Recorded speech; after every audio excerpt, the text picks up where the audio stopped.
Hi, I'm Charlie Thompson, and welcome to the Lab 13 Topographic Maps pre-lab video. In this lab, let's talk about topographic maps for starters.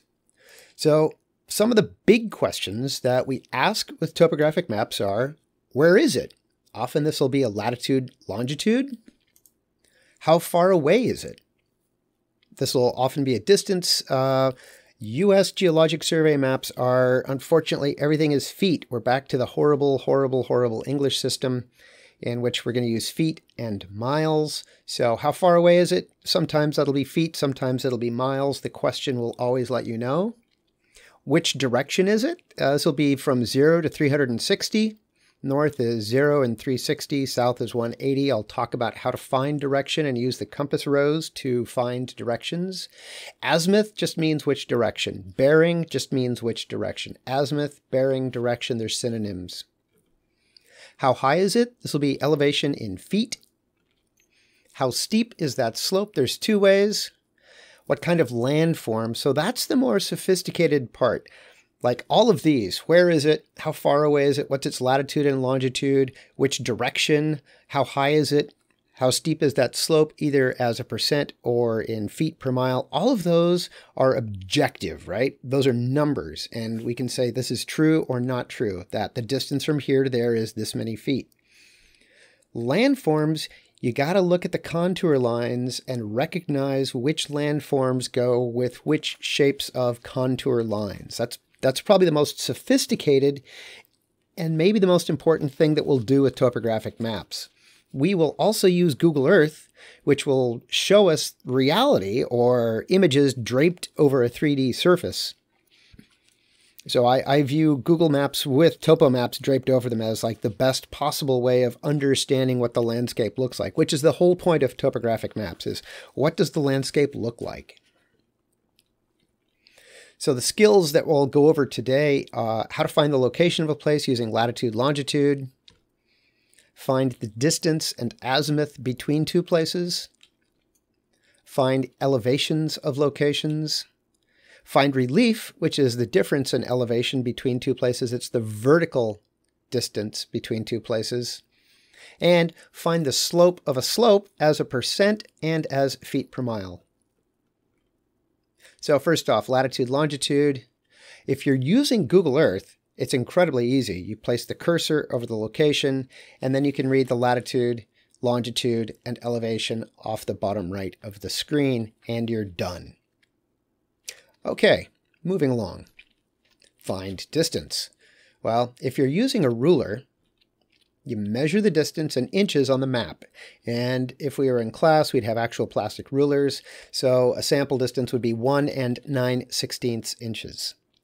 We're going to convert that fraction to a decimal. So you divide 9 by 16 and add 1. So 1 and 9/16 inches converted to a decimal is 1.5625. Multiply that decimal, the 1.5625, by the feet per inch on the map. We know the feet per inch on the map because we know what the map scale is. The map scale will be given, or I'll give you information that will allow you to calculate the map scale. So once you know what the map scale is, you can figure out how many feet per inch. For example, a 1 to 24,000 scale map has a scale of 1 inch on the map to 24,000 inches on the ground. So the way scale works with this as a representative fraction, the units on both sides have to be the same. So it's 1 whatever to 24,000 whatevers. 1 inch equals 24,000 inches. 24,000 inches, you just divide by 12 to go from feet to inches. Wait, scratch that, back that up. Divide 24,000 by 12 to go from inches to feet. So we know 1 inch is 2,000 feet. So we've measured 1 and 9/16 inches was 1.5625 times 2,000, 3,125 feet. So using a ruler, you convert the distance in inches to a decimal, multiply the decimal by feet per inch, and that's your distance. You can also, if you had a paper map, paper maps usually have a bar scale. They have a primary scale with large divisions and then an extension scale with smaller divisions, usually a tenth of whatever the larger scale is. So this one has meters and then each of these little bars would be 100 meters. So you take a piece of scratch paper. If you're measuring from A to B, you make a tick mark where A is, a tick mark where B is. We're going to throw that down on the bar scale. So that's 0 to 1. That's 1 kilometer, 2 kilometer, 3 kilometers. And so the way you're going to do this is you're going to put one division on whatever the whole number is until you get the other division, the other tick mark someplace in the subdivisions. So this one works out that this one fits over the 3. So then we've got 3,000. This would be 800, 950. I would just call this 3,900 and be done with it, because that's 1, 2, 3, 4, 5, 6, 7, 8, 9. That's 9. I guess 3,950 meters. Yeah, we probably won't do that because we're not in class. But you might be asked to do that in class. So I thought this was really cool since we know what the ratio is, right? With a 1 to 24,000 scale map, 1 inch equals 2,000 feet. So there's a company that makes rulers, and this ruler is made to use with a 1 to 24,000 scale map. So when you slap this ruler down on the map, you can actually measure directly in kilometers and in miles. So from here to here is 1 mile. Each of these is 1/10 of a mile. So instead of measuring actual inches, you're measuring the distance on the map because they've shrunk down the dimensions to match the scale of the map. So if you know the scale of the map, you can buy one of these special rulers and you'll never have to use these tick marks again. So here's my question for you. On this map, going from here to here is 1 mile. I want to know how many inches is that? And here's the information that you'd need to figure it out. 1 inch on the map equals 2,000 feet on the ground. So if 1 inch on the map is 2,000 feet on the ground, how many inches on the map equals 5,280 feet on the ground? I'd like the answer as a decimal. That would be swell. Decimal, I don't know, maybe to 3 decimal places. Depends on what the answer is. You do the rounding. 5 points extra credit to the first student to email me with the correct answer. How many inches on the map equal 5,280 feet on the ground given a 1 to 24,000 scale map?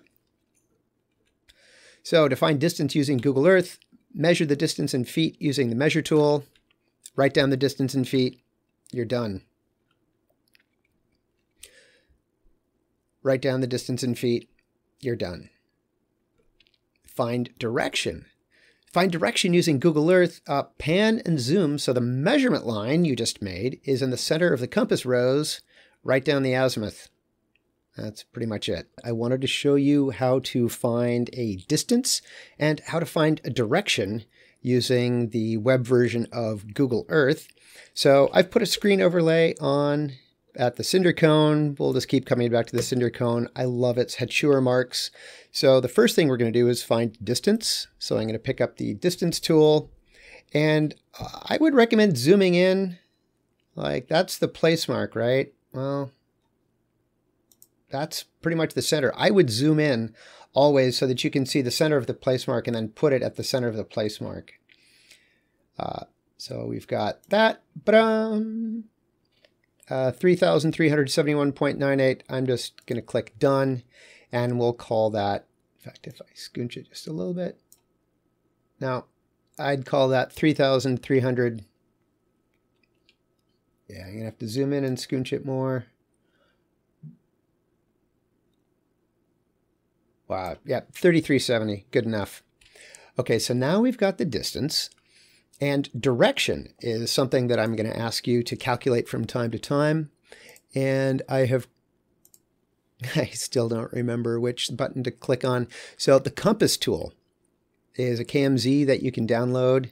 And it's just going to put a compass rose. And before I start, because we can tilt the map and move it around, I'm going to push R, the letter R. R, think of it as reset. It's going to make sure that north is up. It's going to remove the tilt. And so the second thing I'm going to do is pan and zoom so that the line is going through the center of the rows. You can see there's a little dot, a little cutout. Good enough. A little dot right there in the center that I made so that you could put the line over it.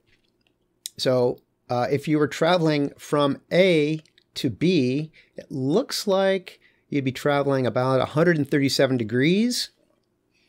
So going from A to B, that direction, northeast, that looks like that's southeast, about 137 degrees. If you were traveling back, the back azimuth, from B to A, I'm going to read that off here, that's 315, that's 320, I'm going to say it's probably 317. So the back azimuth is 180 degrees away from the front azimuth. So if I wanted to go again from A to B, my azimuth would be 137. If I wanted to go back home, my back azimuth would be 317. All right, and now let's go back to the slides. Map scale. Map scale is very important. When we're talking about the scale of maps, it's the ratio of the size on the map to the size on the ground. Big scale maps have a lot of detail of a small area.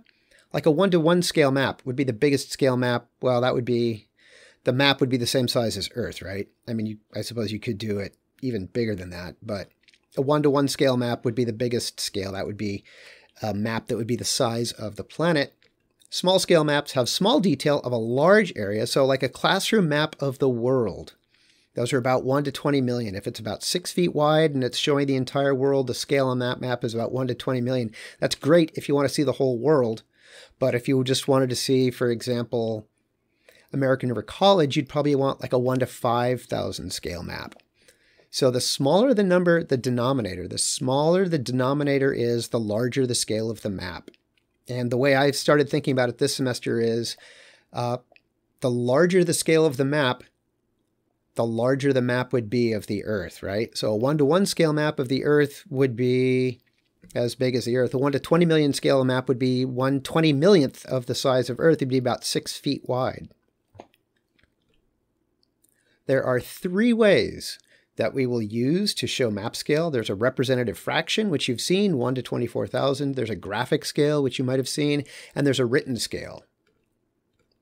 So the representative fraction, the units on both sides are the same. It doesn't matter what the units are. 1 inch to 24,000 inches, 1 foot to 24,000 feet. Both sides have the same units. Graphic scale. You've seen this before, primary, extension scale. Good thing about graphic scales is if you're going to enlarge or shrink the map, as the map gets blown up, the graphic scale gets blown up the same way. So if you had like a 1 to 24,000 scale printed map and you enlarged it so it was twice as big, it would be a 1 to 12,000 scale map, but it would still say 1 to 24,000, so that would be wrong. But if you had a graphic scale and it got blown up twice as big, the graphic scale is twice as big, so you're still good to go.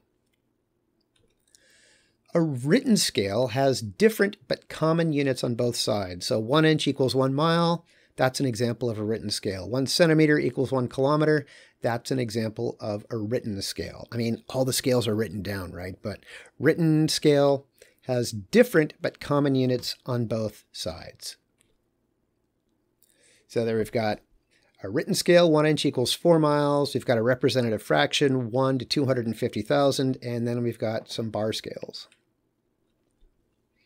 Small scale, the larger the denominator, the smaller the scale. Large scale, 1 to 24,000. That's the scale that the entire United States, or at least the lower 48 states, has been mapped at with topographic maps, 1 to 24,000. All right, so there's the representative fraction, and here's a written scale. Back in the day, most of the U.S. was surveyed, the old school maps are 1 to 63, where 1 to 63,360, where 1 inch equals 63,360 inches, which is a mile. There's 63,360 inches in 1 mile. So the magic of the 1 to 63,360 is 1 inch equals 1 mile. Those maps have been replaced with the 1 to 62.5 scale. So, map scale calculation. Map scale, as you know, is the ratio of the size on the map to the size on the ground. So if I gave you a world globe that was 61 centimeters in diameter and asked you what the scale of the map is, you'd need to know that Earth has an equatorial diameter of 12,756 kilometers. So the scale of the globe is the ratio of 61 centimeters to 12,756 kilometers. So the first thing we want to do is get both sides of the equation into the same units. And then we want to get the denominator down to 1. So representative fraction equals diameter of globe divided by diameter of Earth. 61 centimeters over 12,756 kilometers. We want to get the kilometers into centimeters. So we're going to multiply by 100,000. So now we've got 61 over 1.2 million. Divide the top and the bottom by 61. And we get 1 to 21, well, yeah, 1 to 21 million after we round. There's some change in there, but the representative fraction for this would be expressed as 1 to 21 million. Slope. Slope is very important. Slope is how steep a hillside is. There's two ways we're going to find slope: as a percent and as feet per mile. So to find slope, you divide relief, the vertical distance, by the horizontal distance. Rise over run. Rise over run times rise over run times 100 equals the slope as a percent. If you take the number that you got in your calculator before you multiplied it by 100 and multiply it by 5,280, that'll magically give you the feet per mile of the slope. So let's take a look. What do we have? We've got a 20-meter rise and a 100-meter run. Slope equals rise over run. Slope equals relief over horizontal distance. Can be expressed as a percent and as feet per mile. Slope can be expressed as vertical feet per horizontal mile. So to find as a percent, we take the rise divided by the run, we get 0.2. Multiply that by 100, you get 20%. That was pretty easy. To find as feet per mile, we're going to take this number in the calculator, multiply it by 5,280 to find the feet per mile. 0.2 times 5,280, 1,056 feet per mile. So the slope as a percent would be 20%, in feet per mile, 1,056. To find elevation, we're going to use contour lines and maybe sometimes spot elevations. Relief, again, is the difference in elevation between two locations. Sea level is 0. My house is at 52 feet. So the relief between my house and sea level is 52 feet. Contour lines. So now we get into the meaty stuff. Contour lines are printed in brown. I've added this blue line. They don't use blue on contour line on topographic maps. They use blue for rivers. They don't use blue for trails, but I thought it stood out more. They use black, but I don't remember why I wanted to emphasize that trail, but I did. So these brown lines, 6,600, 6,800, those are contour lines. Each contour line connects points of equal elevation. So if you walked around this contour line and you had a GPS unit, you would see that you were always exactly 6,600 feet above sea level, 6,800 feet above sea level. If you're right here where the X is, that's a point elevation. That would be 6,907 feet. That's a spot elevation. The newer maps, for some reason, don't have those. Well, it's not some reason. There's a very good reason. The good reason is that the new maps are more accurate than the older hand-surveyed spot elevations. The contour interval is the vertical difference in elevation between two adjacent contour lines. So the vertical distance, for example, between the indexes is 200 feet. 6,600, 6,600, 6,800. So the next one down should be 6,400, and the next one down would be 6,200. Every fifth contour is thicker and darker and should have a number attached to it at some point. Those are index contours. So the index contours are every fifth, 1, 2, 3, 4, 5 index, 6,800. To find the contour interval, if it's not given on the map, on every USGS topo map it's given to you, but if I just take a chunk out of it, if I take a selection, it might not have the contour interval. So you take the difference in index contours and you divide that by 5. So we've got a 6,800, we've got a 66. So the difference between those is 200 feet. 200 feet divided by 5, 40 feet. So each of these lines going uphill, and you can tell you're going uphill because the lines are they're closed circles and they're getting smaller and smaller and smaller as you're going uphill. This is 40 feet higher, 40 feet higher, 40 feet higher, 40 feet higher, 40 feet higher, 40 feet higher.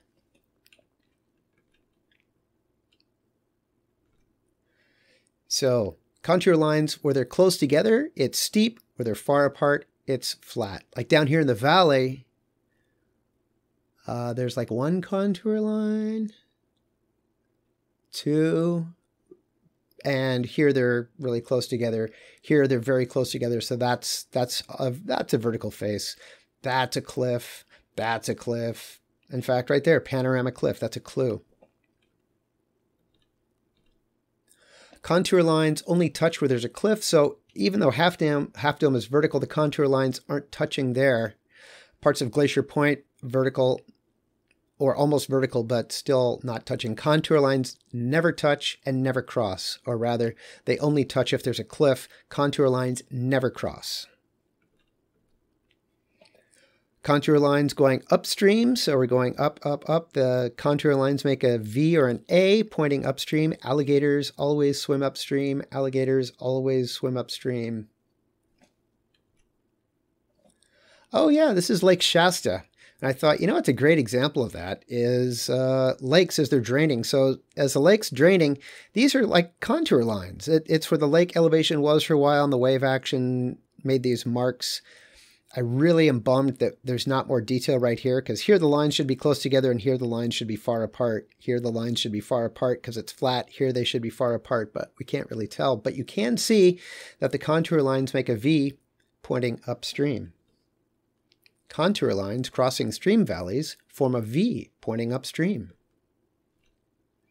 Hilltops are closed circles, Sentinel Dome, whatever that is, that, Mount Broderick, Liberty Cap, those are all examples of hilltops. Concentric closed contours show a hill or summit. Elevation of Sentinel Dome. So this doesn't have a spot elevation. Like I said, the older maps do have little X's or triangles or an X with a BM by it for a spot elevation. The newer maps have actually eliminated the spot elevation. So the top of a hill is a half contour line higher than the last contour line. So the contour interval is 40 feet.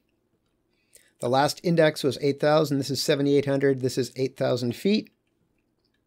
So it's 1, 2.5 contours higher. So the summit of Sentinel Dome is 8,100 feet.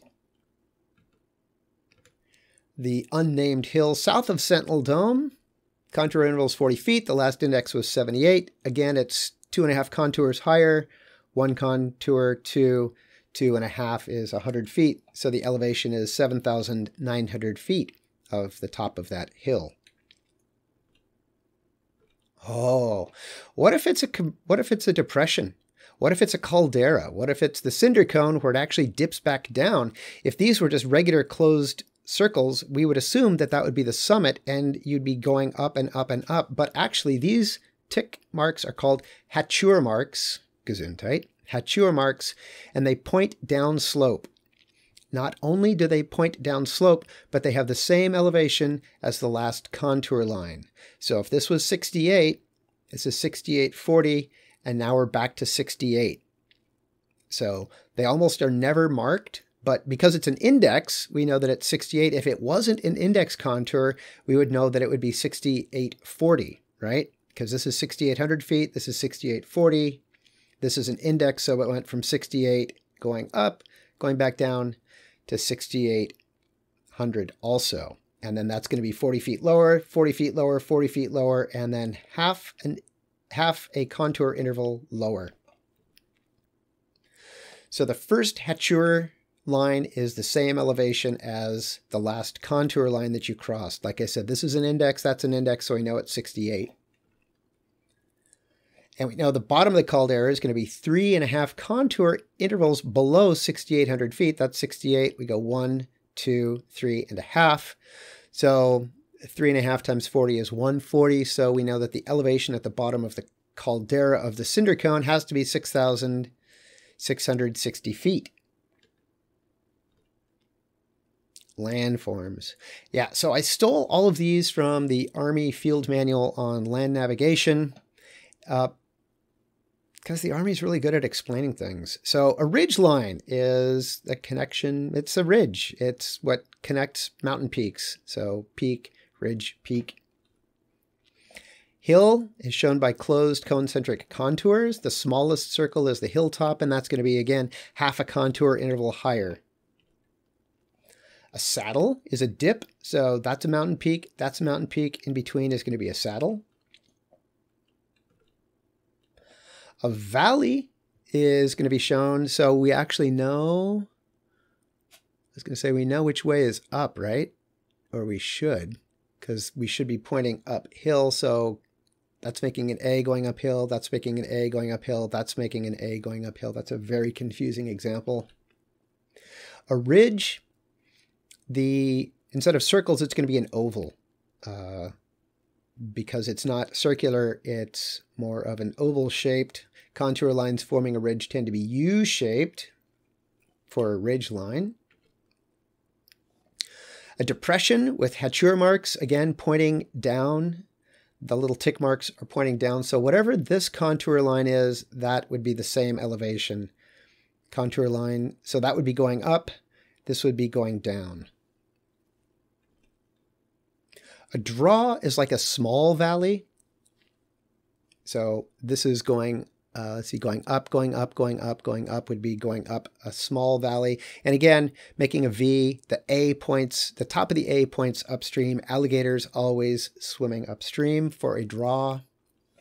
A spur is a little ridge. So that's a ridge, draw, ridge, draw, ridge, draw. So that would be a draw. That's a spur. That's a draw. That's a spur. A spur is a ridge coming it's a ridge coming off a ridge.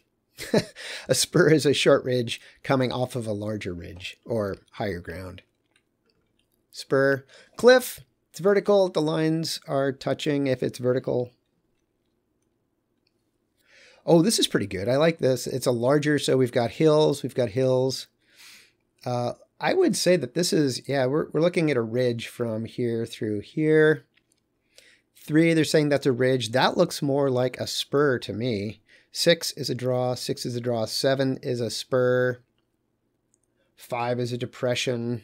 You don't need to worry about cut and fill, but that's pretty good. Oh, 4, they're showing the 4 is a saddle. That makes more sense. So you're actually going down and then back up and then down and then back up. Ooh, and that's it for this video. I wish you great enjoyment with your Topographic Maps lab. I hope you have fun. I hope you enjoy Google Earth. I hope you can figure out where you are and how high you are.